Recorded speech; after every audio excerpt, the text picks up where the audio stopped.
حضرت عبداللہ ابن عباس رضی اللہ عنہما فرماتے ہیں کہ رسول اللہ صلی اللہ علیہ وآلہ وسلم نے ایک آدمی کو نصیحت کرتے ہوئے فرمایا، 5 چیزوں کو 5 چیزوں سے پہلے غنیمت جانو، جوانی کو بڑھاپے سے پہلے، صحت کو بیماری سے پہلے، امیری کو فقیری سے پہلے، فراغت کو مصروفیت سے پہلے، زندگی کو موت سے پہلے۔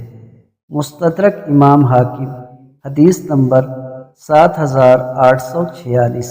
حضرت عبداللہ رضی اللہ عنہ فرماتے ہیں کہ رسول اللہ صلی اللہ علیہ وآلہ وسلم نے ارشاد فرمایا، 2 شفا دینے والی چیزوں کو لازم پکڑو، شہد اور قرآن کریم۔ مستدرک امام حاکم، حدیث نمبر 7426۔ حضرت عبداللہ بن رواحہ رضی اللہ عنہ کے بارے میں مروی ہے کہ وہ ایک سفر سے واپس آئے، رات کو اچانک بن بتائے اپنے گھر آ گئے۔ انہوں نے اپنے بیوی کے ساتھ کسی کو لیٹے ہوئے پایا، اس کو مارنے کے لیے انہوں نے تلوار نکال لی۔